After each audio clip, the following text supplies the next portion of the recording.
Welcome, I'm Katie Stoddart, also known as the Focus Bee. I am a productivity and performance coach, and today I'm here with another focused enthusiast, Taylor Jacobson, the founder of FocusMate. Taylor, would you like to tell us a bit about yourself and about FocusMate? Sure. Thanks so much for having me, Katie. Let's see. The story of me and the story of FocusMate are pretty connected. I've for a long time been passionate about human potential, and I would say that the reason for that is that I've struggled a lot at various points in my life, or really just my whole life, but certainly more acutely at times. And that got me really curious, like, how do I get out of my own way and how do I become the person that I think I could be? And one particularly challenging sort of phase of my career was in 2011. I started working remotely for the first time. And up until that point in my life, I had been a high performer academically, professionally, and I really related to myself that way. It was like an important part of my identity. I started working remotely, and overnight, I really struggled. I was really unproductive. My particular form of unproductivity it was like, we talked a little about being focused. For me, it was like I was doing things, but I wasn't doing the right things. I wasn't doing the things that were really valuable. I would spend so much time just answering emails because it sort of felt like productivity, but it's really not, right? Like, I think being productive is doing the things that you value. Yes, absolutely. And so, like, sort of superficially, I was not doing the things that were in my job description. That was a problem. But more like beneath the surface, I was also having this experience of like not doing the things that I wanted to be doing. It was like I was out of control. So I was still doing a lot of work. I had a long work day, but I was not feeling good about myself and I was not doing a good job. And in addition to that, I was really isolated working remotely. So I was like lonely, and then I was ashamed of my productivity, and it was just a terrible, I really started to feel depressed, and that just, made things worse. So that eventually led to me leaving that job.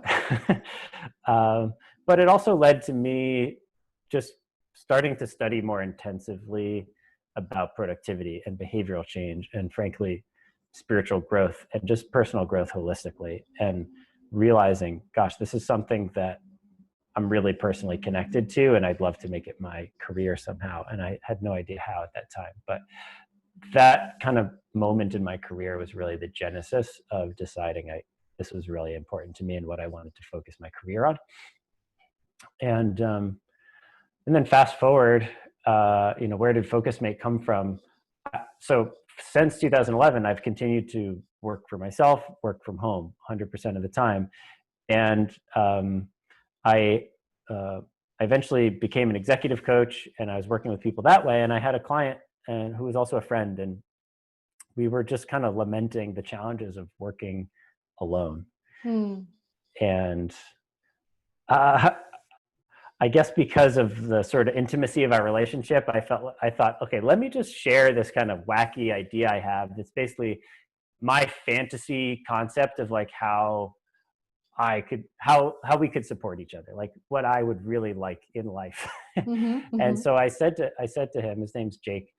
I said to Jake, let's get on Skype and spend a couple hours together, and let's start our Skype call by sharing exactly what we want to work on. And we'll sort of coach each other to like, hey, what's the most valuable thing that you could do for the next 2 hours, whatever. And then share that with each other, and then get really specific about what we would work on, at a task level as well. And then we wrote that down in our Skype call. Again, this is a few years ago, so people were still using Skype. And And then we just kept each other company while we were working. We stayed on the video. And then, as we made progress, we would type a little message. Hey, I just finished, writing this memo. Now I'm going to move on to whatever, doing this piece of research, whatever it was. And we would check in with each other verbally, periodically. Nice. And anyways, like, this format was just profoundly effective for both of us, as both of us were A, really passionate about productivity, and B, very familiar with procrastination. And so it just immediately was this experience where he and I were both like, wow, we just stumbled onto this technique that for sure millions of people would benefit from. And it wasn't like, oh, this is a business idea. It was just like, wow, that was really powerful. And we've tried everything there is, and this was better than anything we've ever tried. So that experience was the spark for FocusMate. Amazing. And I'm happy to tell you more about what FocusMate is today. But that's where it began. And in a, just to put a fine point on it, in a simple sense, where FocusMate began was, let's just make that experience available to anybody, anywhere. And so we standardized an experience called the FocusMate session. It's 50 minutes. You meet your partner on video. We arrange it for you. So it's like a calendar where you book an appointment. We find you a partner, and then you show up and you commit to what you're going to work on, and you keep each other company. And at the end, you reflect and talk about how it went. Yeah. Amazing. And so you just described like the trigger, the spark moment when you realize how efficient it made you to actually work with someone else on the camera on your most important tasks.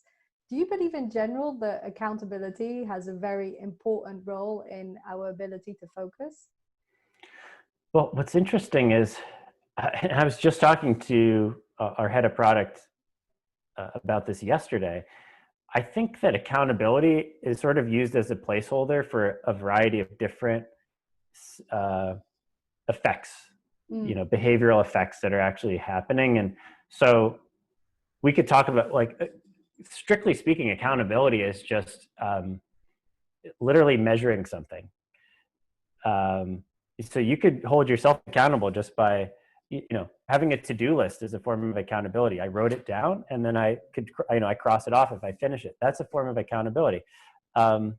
So I think that we think of accountability as something that involves other people and what have you. But, FocusMate, there is one component of it that is accountability, which is I'm going to actually specify what I'm going to do.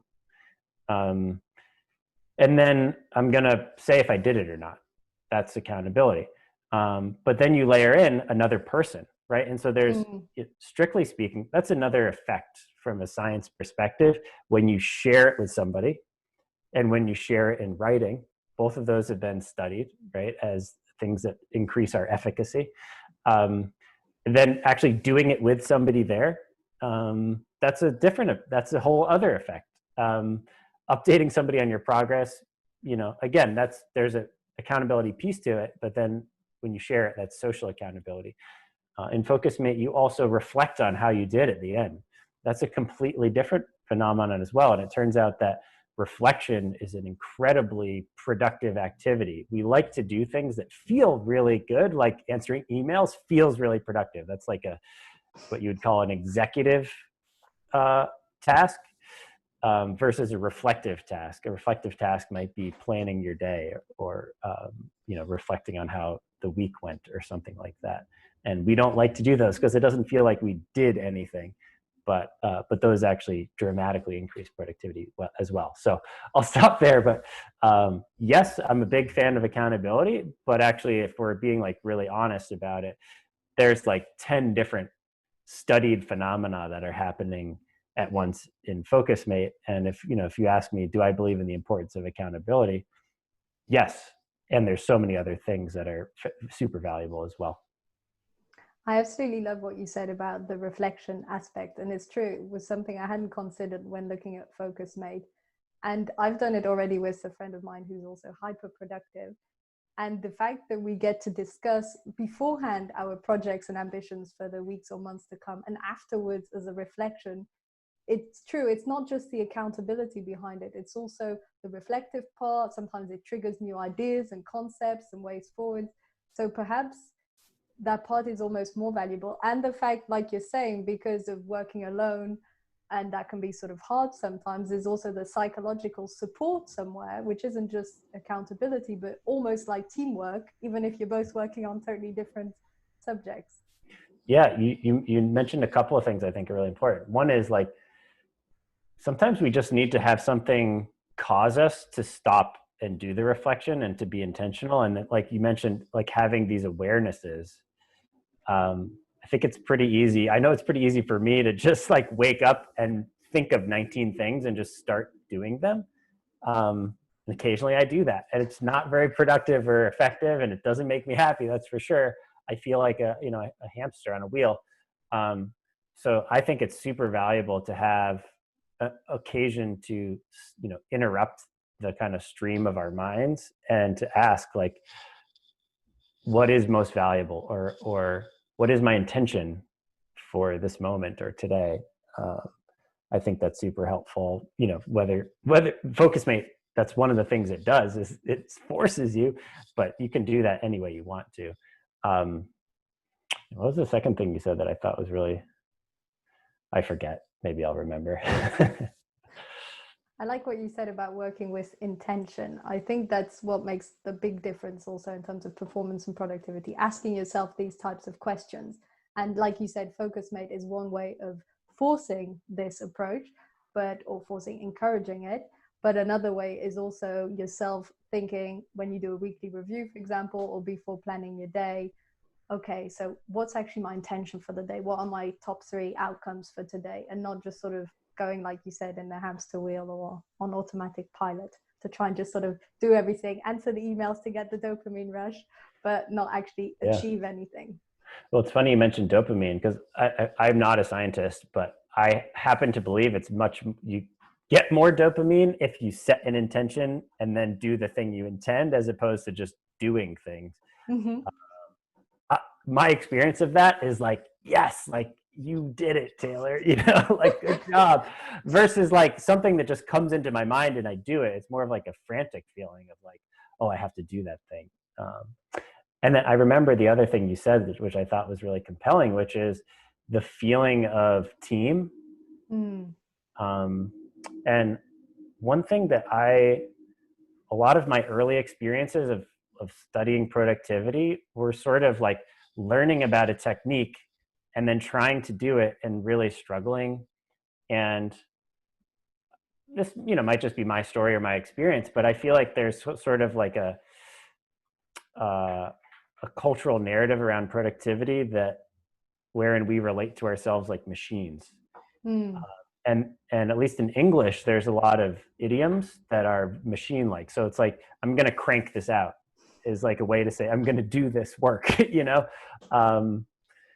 and of course I can't think of any others right now, but like, there's like dozens, that we relate to ourselves like we're machines, or like there's this like ability to just turn it on and it will happen. And we're super, super the opposite of that. We're like very emotional and fickle and kind of, I would say, fragile or frail kind of. And in particular, we're very social. Absolutely. Actually, this morning I was just talking to my girlfriend about how like,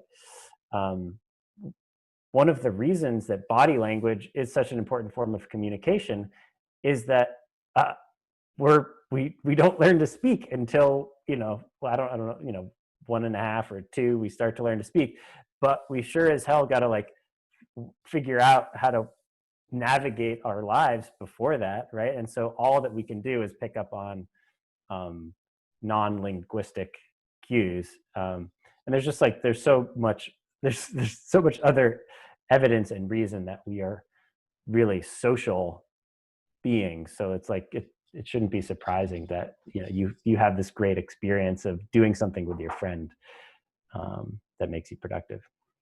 Absolutely. I absolutely love that, especially the part about when we're young, we don't even know how to speak until 1 or 2. I'd never really thought about that. And I think it's really interesting also the fact that being sociable isn't necessarily a hindrance to productivity. On the contrary, it can be a boost to your productivity. And I think that's really nice, because that's the difference between us not being machines. And there's this sort of concept about someone being very productive, sort of blocks, all noise and sounds, sits in front of the computer, works 10 hours straight, no, not being sociable. But I think if I did that for about, a couple of weeks or a couple of days, I wouldn't be productive at all. The days I'm the most productive is when I have, coaching sessions in between, and then my tasks, I really focus. So I always thought, well, maybe that's me because I'm very sociable. But clearly, if loads of people follow the concept and process of FocusMate, it's obvious that we need sociability in one way, shape, or form to boost ourselves, which is why sometimes open space works quite well. And it's why also working at home can be a challenge. Totally. Yeah.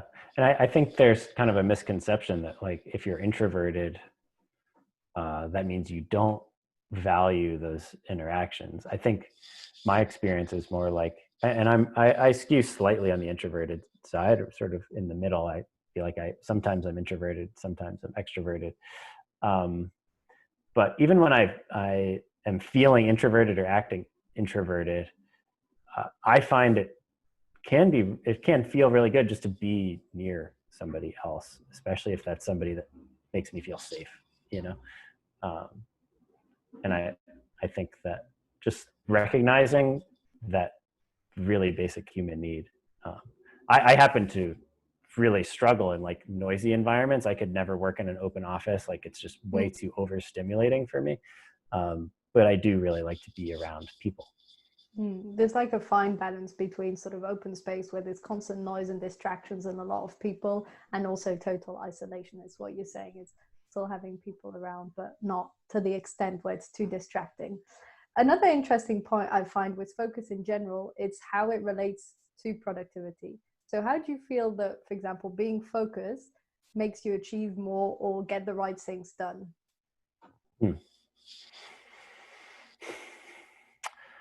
I think that for some jobs, for some endeavors,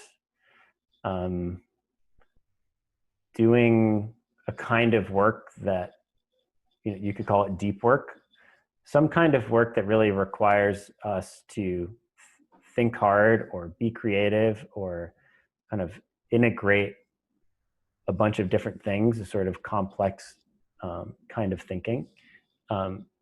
It's just, number one, those are probably the sort of highest value, like, economically kind of tasks that we do. They're certainly not better than other kind of, it's not a better, worse thing, but if you kind of deconstruct all of the work that you do in a given day as a knowledge worker, at least, I think that's sort of the, like, if you're an author, you might spend some of your time giving talks and writing blog posts and tweeting and, giving press interviews and all this other stuff, but that's really extraneous. And what makes you a successful author is that actually, you did a lot of research, and you really thought hard about assimilating that into a package, into a core message, and sharing that in a way that, something that's very complex in a way that's very compelling and adds value to society and to your reader. That kind of work just I don't think it can be done in a sort of 5 minutes here and there. I think it really requires a kind of intentionality and a kind of spaciousness to just allow your mind and your body to go through the process that it needs to go through. And that can't be forced into a certain amount of time, in my opinion. So yeah, I think that the relationship between focus and productivity is, if you want to do those kind of high value tasks, which to me is a lot of what being productive is, or it's one very important form of productivity, then you need to create the conditions that allow you to do that kind of deep focused work. Nice, creating the conditions. I also like the different terms you use for focus, sort of intentionality and making that space. They're all sort of different ways of looking at the same thing, which I think is particularly nice. What advice do you tend to give to people who are, for example, struggling to stay focused or get distracted very easily? Aside from, of course, join FocusMate, it will save you and help you tremendously in everything you want to achieve. Aside from that, what extra advice do you give to people? Yeah. I think number one is be really kind to yourself.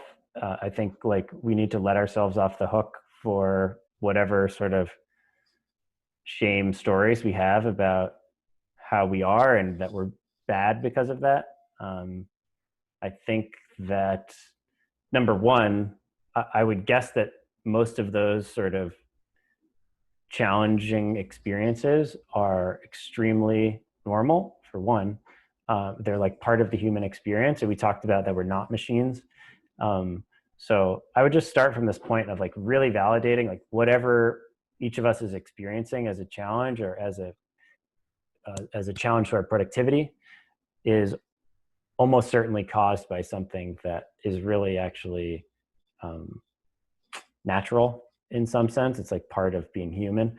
And I think, you know, I'm not a ADHD expert, but I think of conditions like ADHD as, you know, quite possibly, quite likely, like a reaction to an environment that's just really like we operate in an environment that we just didn't evolve to operate in. And so like going through a schooling system that really values our ability to be linear, and to get things done in a sort of linear fashion and to listen in a certain way and to respond in a certain way, you know, it doesn't work for everybody.